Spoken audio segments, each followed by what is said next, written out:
Hello everyone, welcome है आपका हमारे channel maths by Mohit Kumar में। जैसा कल भी आपसे डिस्कस हो गया था कि हम आज से यूपीएसआई के लिए स्पेशल मूल विधि साथ साथ में पूरा कॉन्स्टिट्यूशन और जीएस के बारे में भी पूरा कंप्लीट कोर्स यहाँ पे कराया जाएगा, यानी बिल्कुल जीरो लेवल से सीक्वेंस में होगा सब कुछ। ठीक है, तो चलिए आज हम क्लास स्टार्ट करते हैं। सो एवरीवन, सबसे पहले तो देखिए सीक्वेंस में पूरी स्टडी करते रहिए, मेहनत करेंगे तो कामयाबी जरूर मिलेगी। ठीक है, इसकी चिंता ना करें बिल्कुल भी। मैथ्स की क्लासेस अपलोड हो रही हैं, रीजनिंग की भी अलग से क्लास है, एक ही सेम चैनल पे। ठीक है, आपको अलग अलग चैनल पे जाने की जरूरत नहीं है।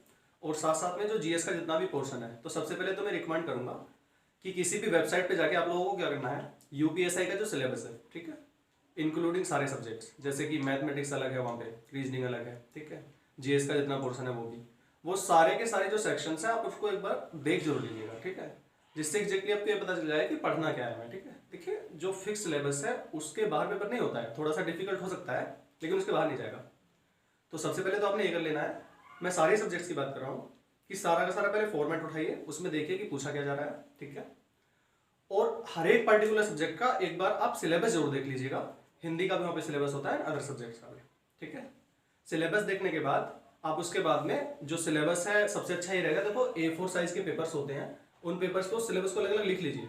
जैसे जीएस का ये सिलेबस है, मैथमेटिक्स के टॉपिक्स हैं, रीजनिंग के टॉपिक्स हैं, और उन चारों के चारों पेपर्स को आपका जो स्टडी का टेबल है उस पर जरूर रखिए अपने पास, ताकि अगर आप कोई भी टॉपिक स्टडी कर रहे हैं तो आपको ये पता होना चाहिए कि हाँ ये वाला सिलेबस में है ये चीज़ और ये चीज़ सिलेबस में नहीं है, क्योंकि मूल विधि इसमें अलग से ऐड किया हुआ है, आपको पता होगा। चलिए, तो स्टूडेंट्स, स्टार्टिंग टुडे, मेरा नाम प्रशांत है और मैं आज आपको थोड़ा सा बताता हूँ पॉलिटी के बारे में। पॉलिटिकल साइंस को हम बिल्कुल शुरू से स्टडी करेंगे एंड कॉन्स्टिट्यूशन भी उसी का पार्ट होता है, आपको पता होगा। चलिए, तो देखिए अगर हम बात करें पॉलिटी की, यानी कि पॉलिटिकल साइंस, तो इसमें सबसे पहले अगर किसी का नाम आता है, वो एक ग्रेट स्कॉलर यानी कि बहुत पढ़े लिखे व्यक्ति थे, उनका नाम है अरस्तु। ठीक है, अरस्तु का नाम आपने सबसे पहले सुना होगा। अरस्तु क्या थे? अरस्तु को पॉलिटिकल साइंस यानी कि राजनीति विज्ञान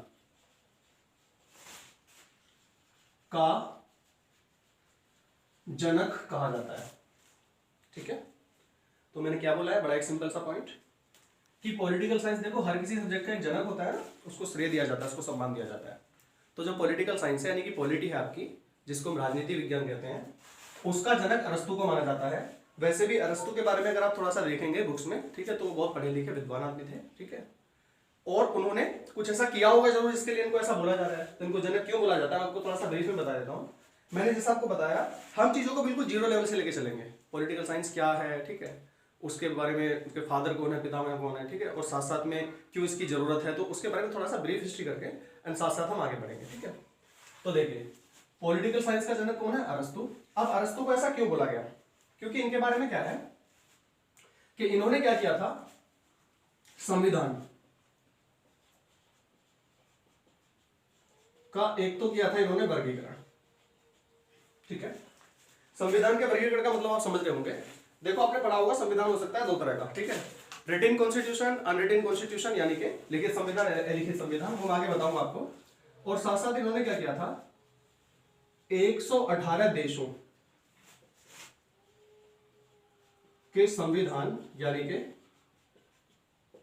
कॉन्स्टिट्यूशन को इन्होंने स्टडी किया था,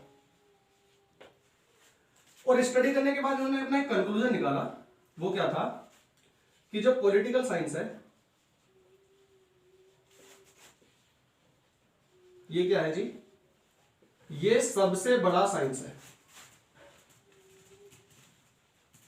बस यही थे पॉइंट्स इनके बारे में कि इनको पितामह क्यों कहते हैं। तो देखिए हम दोबारा से एक बार ब्रीफ देख लेते हैं। मैंने आपको क्या बोला, अरस्तु, अरिस्टोटल कहते हैं इनको, वैसे इंग्लिश में आप देखेंगे तो। ठीक है, तो ये क्या है, पॉलिटिकल साइंस के जनक इनको माना जाता है। और ये सम्मान इनको किस लिए मिला है उसके बारे में थोड़ा मैंने आपको बताया।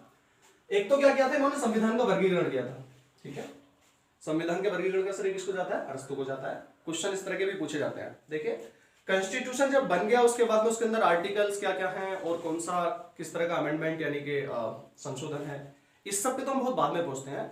उसके पहले संविधान की जरूरत क्यों पड़ी, ठीक है, संविधान के पीछे की हिस्ट्री क्या थी, वहां से भी क्वेश्चंस पेपर में आते हैं। जो लोग कॉम्पिटेटिव एग्जाम्स की पहले से तैयारी कर रहे हैं उनको पता होगी ये बात। ठीक है, तो कॉन्स्टिट्यूशन के आर्टिकल, उसके भाग, इस पे तो हम बहुत बाद में पहुंचते हैं। उसके पहले उसकी जरूरत क्यों पड़ी और उसके पीछे की क्या हिस्ट्री थी, वो सारा कुछ हमें जानना पड़ेगा अगर क्वेश्चंस आप कंप्लीटली वहां पे करना चाहते हैं तो, ठीक है ना, क्योंकि क्वेश्चंस कॉन्स्टिट्यूशन के बनने से पहले के जो सारा का सारा फेज था वहां से भी उठते हैं, तो इसलिए इस तरह के क्वेश्चंस वहां पे रिपीट होते रहते हैं, ठीक है, इसलिए मैंने इसे बताया आपको। तो अगर क्वेश्चन पूछा जाता है पॉलिटिकल साइंस के जनक कौन है, तो जनक होते जी अरस्तु। संविधान का वर्गीकरण का श्रेय इन्हीं को जाता है, इसलिए इनको पितामह कहते हैं। और साथ साथ में इन्होंने क्या किया था, 118 अलग अलग देशों के संविधान को स्टडी किया था, उसके बारे में अध्ययन किया था, और ये अध्ययन करने के बाद इन्होंने अपना कंक्लूजन निकाला, ठीक है, एक निष्कर्ष निकाला। वो क्या था कि जो पॉलिटिकल साइंस है यानी जो राजनीति विज्ञान है वो इस दुनिया का सबसे बड़ा विज्ञान है।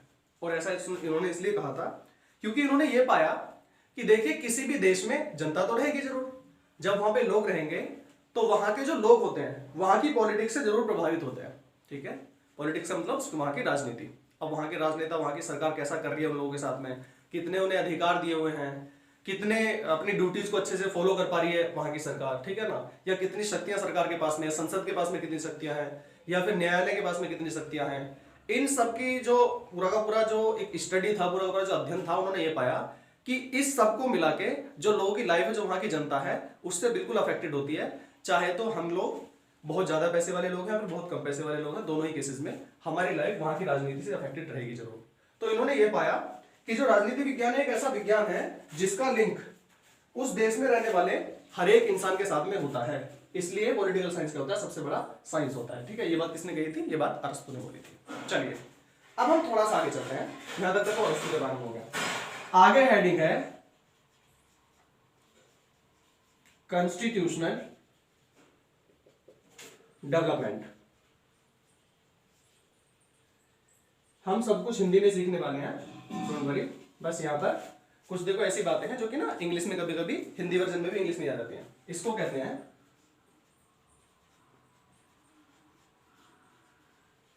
संवैधानिक विकास, ठीक है। आप लोग अगर कॉम्पिटिटिव एग्जाम्स देते रहते हैं तो ये बात आपको पता होगी, कभी कभी क्या होता है ना कि देखिए हिंदी इंग्लिश दोनों में एग्जाम आता है, लेकिन हिंदी मीडियम का जो पेपर है वहां पर भी कुछ टर्म्स को वो इंग्लिश में ही लिख देता है। तो जब बस जो मेन बातें जैसे कॉन्स्टिट्यूशन कहते हैं इसको, संविधान को, डेवलपमेंट विकास होता है, तो ऐसा कुछ वहां पे ना आ जाए, हिंदी में भी कहीं इंग्लिश में ना लिखा हुआ हो, उससे उस चीज को ना सॉल्व करने के लिए करना पड़ता है, ठीक है। तो कॉन्स्टिट्यूशन डेवलपमेंट का मतलब क्या है, संवैधानिक विकास कहते हैं इसको। सो फ्रेंड्स, आपने देखिए देखा होगा मानव विकास के बारे में आपने जरूर सुना होगा। हम लोग जैसे आज हैं प्रेजेंट में, ठीक है, वैसे पहले नहीं थे। जैसे मानव विकास के बारे में जब आप थोड़ा सा पढ़ते हैं तो वहां पे हमने देखा था कि समुद्र के किनारे पर बहुत छोटे छोटे जीव थे कुछ, ठीक है, कीड़े मकोड़े थे, उनकी पहले उत्पत्ति हुई। उसके साथ साथ में जो मानव का ये आज का प्रेजेंट रूप है एकदम से नहीं आ गया, उसमें फिर बंदरों के जैसे होते थे हम दिखने में, हमारी पूंछ भी होती थी। उसके बाद धीरे धीरे और डेवलपमेंट आया और विकास हुआ, ठीक है ना। और विकास होने के साथ साथ में फिर हमने झुक के चलना शुरू किया, उसके बाद हमने सीधे खड़े होकर चलना शुरू किया। तो इस तरह से देखो जैसे मानव की बॉडी में बहुत सारे चेंजेस आए हैं। तो वहां पे डेवलपमेंट का मतलब ये है जो कॉन्स्टिट्यूशन जो आप आज संविधान देख रहे हैं प्रेजेंट फॉर्म में, ये हमेशा से ऐसा नहीं था। तो शुरू में कहीं से जरूरत हुई होगी, इसमें कुछ ना कुछ चेंजेस आए होंगे, उसी का मतलब होता है कॉन्स्टिट्यूशनल डेवलपमेंट यानी कि संवैधानिक विकास। अब देखो इसके अंदर दो चीजें आती हैं, संवैधानिक विकास में दो चीजें आती है। क्या दो चीजें मैं बता देता हूं आपको। इसमें होता है फर्स्ट तो ग्रहण, संविधान को एक्सेप्ट कर लेना, क्या अडॉप्ट कर लेना, और दूसरा होता है जिसके अंदर संशोधन। पॉलिटी को अगर आप पहले से थोड़ा जानते हैं तो आपने संशोधन वर्ड का नाम जरूर सुना होगा, ठीक है। संशोधन होते रहते हैं बीच बीच में, यानी कोई एक बात जो आज हमारे कॉन्स्टिट्यूशन में सही मानी जा रही है वो पहले भी सही रही होगी, जरूरी नहीं है, ठीक है। और जब हम हर बार इंप्रूव वर्जन लेके आ रहे हैं, उसके अंदर अमेंडमेंट कर रहे हैं, संशोधन कर रहे हैं, तो कहीं ना कहीं संविधान का विकास कर रहे हैं, ठीक है। संविधान के नए वर्जन को लेके आना उसका संशोधन होता है।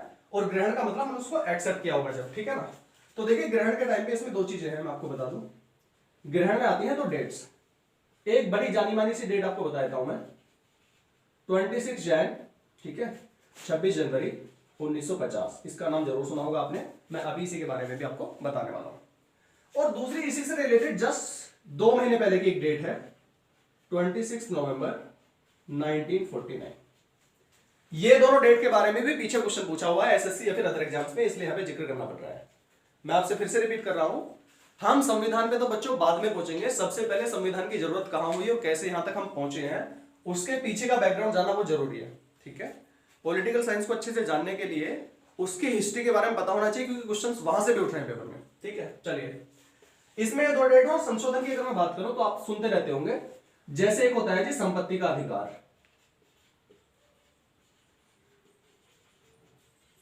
जो कि पहले अधिकार, संपत्ति का अधिकार अब ऐसे आएंगे जो मौलिक अधिकार होते हैं हमारे, ठीक है, उसमें शामिल था संपत्ति का अधिकार, लेकिन अब ये संपत्ति का अधिकार वहां पे शामिल नहीं है, यानी कि उसमें कुछ ना कुछ संशोधन किया है हमने, ये मतलब है इस बात का। साथ साथ में एक और हम दूसरा एग्जाम्पल यहां पे लेना चाहें तो यहां पर हो सकता है जी सिटीजनशिप एक्ट।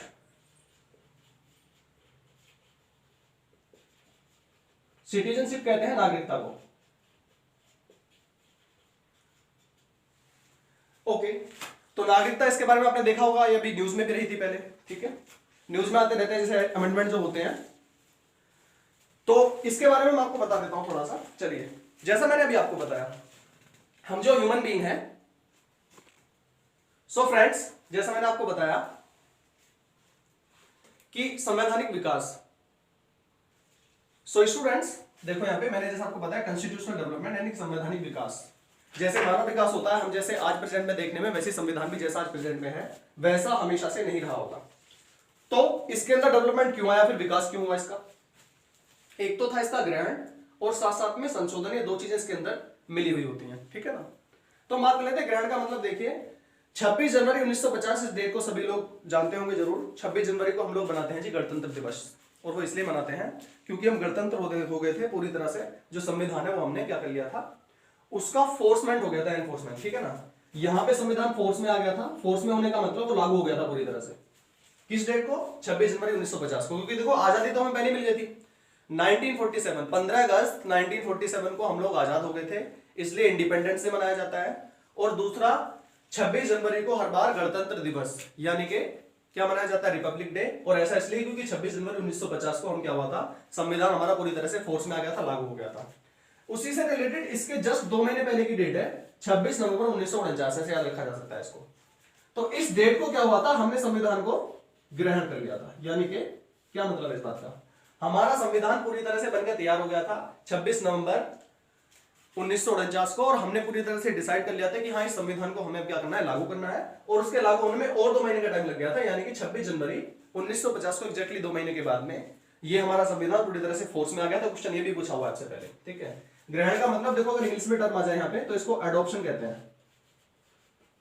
तो हमने संविधान को एडॉप्ट कर लिया था कब, 26 नवंबर 1949 को, और इसका जो फोर्समेंट हुआ था, यानी कि लागू कब हुआ था, फोर्स का मतलब लागू हो गया, ये लागू हुआ था 26 जनवरी 1950 को। इस तरह के क्वेश्चंस आईओएम से पहले कांस्टेबल और हेड कांस्टेबल में भी, ठीक है, और वैसे भी एसआई में भी चांसेस रहते हैं।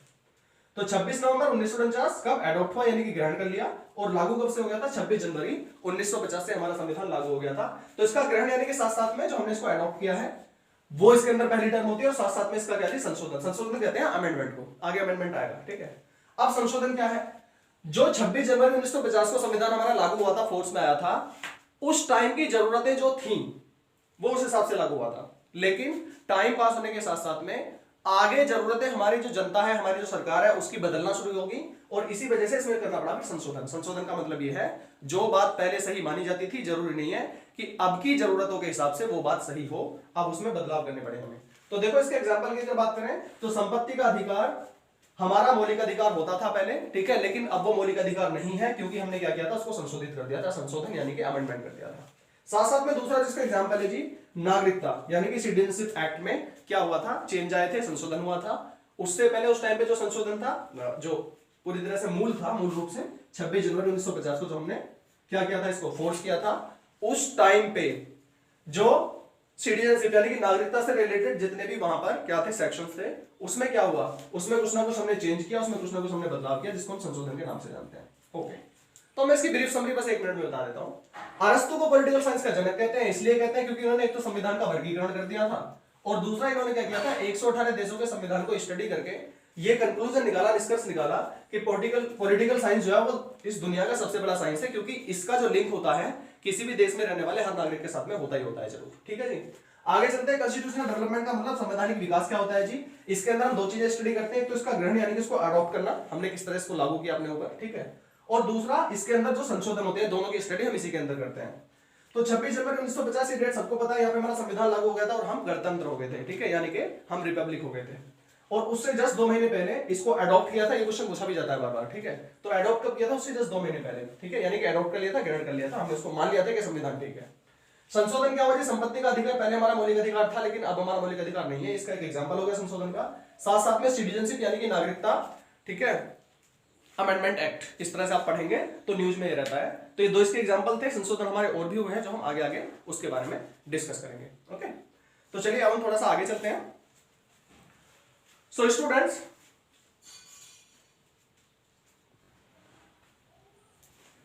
ओके स्टूडेंट्स, तो हम थोड़ा सा आगे चलते हैं। चलिए आगे देखते हैं।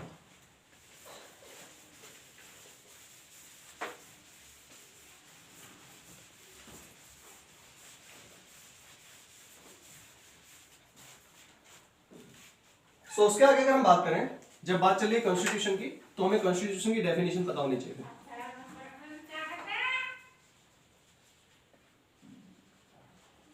कॉन्स्टिट्यूशन, जिसको हिंदी में संविधान कहते हैं।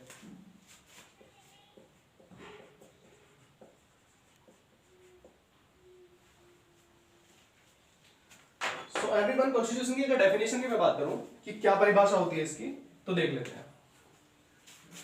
इनफैक्ट कॉन्स्टिट्यूशन जो है एक डॉक्यूमेंट होता है। डॉक्यूमेंट का मतलब दस्तावेज, ठीक है। एक ऐसा डॉक्यूमेंट है जो किससे रिलेटेड होता है? या तो रिलेटेड होता है किसी राष्ट्र से, या फिर रिलेटेड होता है किसी प्रांत से, या फिर इसका संबंध हो सकता है किसी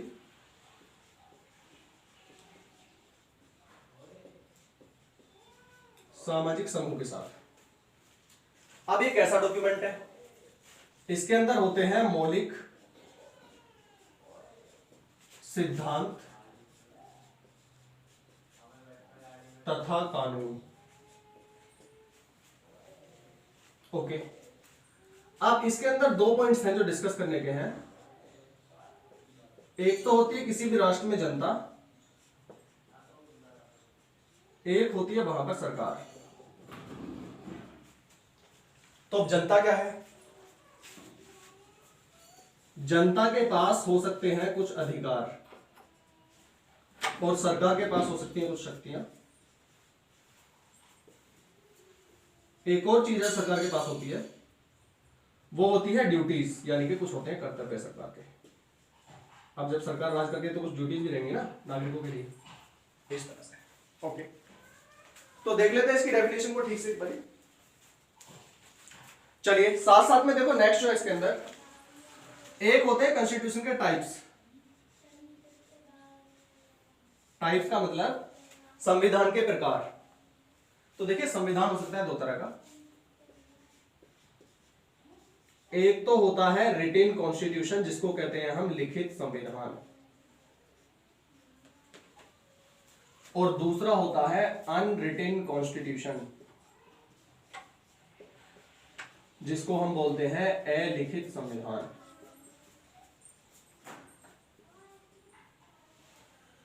तो रिटेन कॉन्स्टिट्यूशन, जैसा कि हमें पता है, इंडियन कॉन्स्टिट्यूशन के बारे में, यानी कि भारतीय संविधान के बारे में, या फिर दूसरा हो सकता है यूएसए। यूएसए कहते हैं अमेरिका को, ये बात पता होगी। और वहीं अगर मैं बात करूं अनरिटेन कॉन्स्टिट्यूशन की, तो ये होता है यूके, यानी कि यूनाइटेड किंगडम, जिसको हम कहते हैं ग्रेट ब्रिटेन। और ये होता है एक और, जैसे न्यूजीलैंड। ओके, यहां पर होती है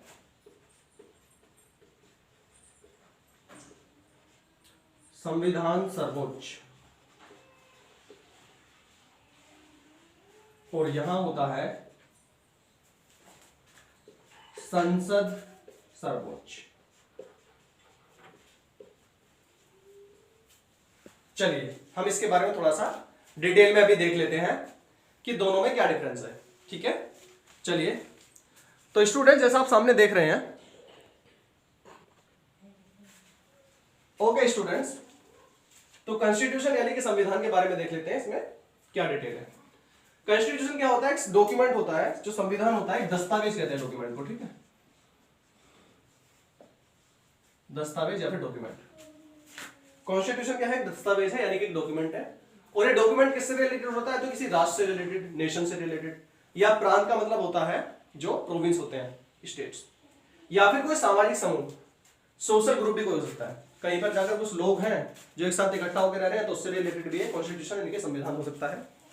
तो क्या सीखा आपने? बेसिकली ये एक डॉक्यूमेंट है जो किससे रिलेटेड होता है, या तो किसी राष्ट्र यानी कि नेशन, देश से, या किसी प्रांत से, या फिर सामाजिक समूह से रिलेटेड हो सकता है। अब ये किस तरह का डॉक्यूमेंट है यहाँ पे देख लेते हैं। इसके अंदर हो सकते हैं कुछ मौलिक सिद्धांत तथा कानून, यानी एक ऐसी किताब है, इतना बड़ा एक डॉक्यूमेंट है जिसके अंदर कुछ मौलिक सिद्धांत रहेंगे, इसके कुछ प्रिंसिपल रहेंगे जिस पे काम करेगा, और साथ साथ में इसके अंदर कुछ लॉ यानी कि कानून भी होंगे। ठीक है, जैसे अगर कोई क्राइम करता है तो उसके ऊपर फिर क्या कानूनी कार्रवाई होती है। ठीक है ना, चलिए, या कानून को तोड़ता है तो वो जुर्म है, इंडिया में भी और बाकी जगहों पे भी। तो मौलिक सिद्धांत और कानूनों की बनी हुई एक डॉक्यूमेंट होता है जिसको हम कॉन्स्टिट्यूशन कहते हैं। किससे जुड़ा होता है? या तो किसी देश से, या फिर किसी प्रांत से, या फिर किसी सामाजिक समूह से। अब ये कहां पर लागू होता है फिर? तो किसी भी देश के अंदर जनता हो सकती है और सरकार हो सकती है, इन दोनों के ऊपर लागू होता है। तो देख लेते हैं। जनता, जहां पर जनता रहेगी तो जनता के कुछ अधिकार हो सकते हैं, जैसे राइट टू एजुकेशन, हमारा शिक्षा का अधिकार है, मौलिक अधिकार। ठीक है, आगे आएगा वो। तो उन अधिकारों का हनन ना हो, जनता के अधिकारों का, उसकी भी रक्षा करता है संविधान, फिर कॉन्स्टिट्यूशन। ठीक है, और वहां पर हो सकती है सरकार। सरकार के पास में होती है दो चीजें, शक्तियां होती है कुछ सरकार की, और कुछ कर्तव्य भी होते हैं। जब सरकार जनता पे शासन कर रही है तो कुछ जिम्मेवारी भी तो होगी, कुछ ड्यूटीज भी होंगी उसकी। ठीक है ना, तो किनको डिफाइन करता है, किनको परिभाषित करता है? जनता के अधिकारों को और सरकार की शक्तियों तथा कर्तव्यों को ये बताता है हमें। और एक बहुत बड़ा सा डॉक्यूमेंट होता है, मतलब बड़ा हमारा इंडिया का कॉन्स्टिट्यूशन है, ये साइज मतलब प्री डिफाइंड नहीं है, लेकिन एक डॉक्यूमेंट होता है, दस्तावेज, राष्ट्र, प्रांत या फिर सामाजिक समूह पर, ठीक है, ये लागू होता है, जिसके अंदर कुछ मौलिक सिद्धांत और कुछ मौलिक कानून होते हैं। और ये किससे रिलेटेड होता है? जनता के इसमें होते हैं कुछ अधिकार, और सरकार के होते हैं शक्तियां तथा कर्तव्य। चलिए आगे चलते हैं। टाइप्स का मतलब है इसके प्रकार। तो संविधान कितने तरह का होता है ये भी पता होना चाहिए। संविधान होता है दो तरह का, रिटन कॉन्स्टिट्यूशन, अनरिटन कॉन्स्टिट्यूशन, यानी कि लिखित संविधान और अलिखित संविधान। ये क्वेश्चन भी पूछा जाता है अक्सर एग्जाम में, तो पता होना चाहिए। तो लाइक इंडिया का जो कॉन्स्टिट्यूशन है, यानी हमारे जो देश का संविधान है, वो एक लिखित संविधान है, और दुनिया का सबसे बड़ा लिखित संविधान हमारे इंडिया के कॉन्स्टिट्यूशन को ही माना जाता है। और इंडिया एक सबसे बड़ी, ठीक है, लोकतंत्र का देश भी माना जाता है। और साथ साथ में यूएसए यानी कि अमेरिका का जो संविधान है वो पूरी तरह से लिखित में है, रिटन कॉन्स्टिट्यूशन है। आगे चलते हैं। अनरिटन यानी कि अलिखित संविधान फिर कहां गया? यूके यानी कि ब्रिटेन का जो संविधान है वो अलिखित संविधान है, और न्यूजीलैंड का जो संविधान है वो भी एक अलिखित संविधान होता है। ठीक है, आप थोड़ा सा आगे देख लीजिए। यहां पर देखो एक चीज नोटिस करने की है कि जो हम रिटन अनरिटन कह रहे हैं, अलिखित कह रहे हैं, तो इसका मतलब ये नहीं कि इसकी बुक में कहीं पर कुछ भी लिखा हुआ नहीं है इसके बारे में, ऐसा नहीं है। इसका मतलब कुछ और है जो आगे बता रहा है वो। अगर अनरिटन कॉन्स्टिट्यूशन है यानी कि अलिखित संविधान है, तो संसद सर्वोच्च रहेगी। यानी कि संसद सर्वोच्च का मतलब यह है कि वहां की जो पार्लियामेंट है जो डिसाइड करेगी, फाइनली उसकी बात ही मानी जाएगी। सबसे ज्यादा जो पावरफुल होती है वो यहाँ पर हर एक जो उसका लॉ एंड कानून जितने बनते हैं वहां पे, वो वहां की संसद के हिसाब से ही बनते हैं। ऑल्दो यहाँ पर रिटन में बुक होती है लोगों के पास में, लाइक यूके यानी कि ब्रिटेन का कॉन्स्टिट्यूशन। और अगर हम बात करें रिटन कॉन्स्टिट्यूशन की यानी कि लिखित संविधान की, तो संविधान यहाँ पर सर्वोच्च रहता है, यानी कि जो न्यायपालिका है वो सबसे सर्वोपरि होती है। ठीक है ना, सारे संवैधानिक मामलों में। तो ऐसे कॉन्स्टिट्यूशन को हम रिटन कॉन्स्टिट्यूशन कहते हैं, और यहाँ पर इंडिया और यूएसए इसका एग्जाम्पल है। और अनरिटन यानी कि अलिखित की अगर मैं बात करूं तो यूके का मतलब ब्रिटेन, और साथ साथ में न्यूजीलैंड इसका एग्जाम्पल है। ठीक है, जो जहां पर क्या होती है, संसद सर्वोपरि होती है, ये मतलब है इसका।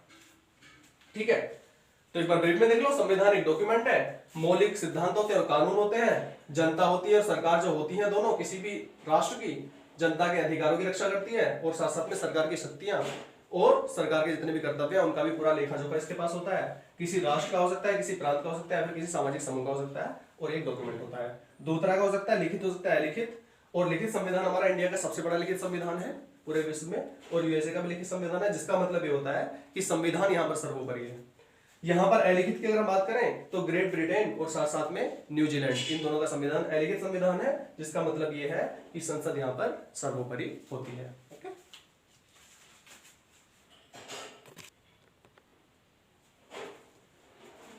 ओके फ्रेंड्स, तो हमने अभी देख लिया है कॉन्स्टिट्यूशन के बारे में, उसके टाइप्स यानी कि कितने तरह का होता है वो, और पॉलिटिकल साइंस के जनक कौन है उसके बारे में भी पता कर लिया, और संवैधानिक विकास के बारे में हमने थोड़ी सी इसकी बेसिक पृष्ठभूमि के बारे में देख लिया। सो फ्रेंड्स, आज की वीडियो में बस इतना ही। अब हम कल आपसे मिलेंगे एंड नेक्स्ट वीडियो में आगे की बात होगी। Thank you so much.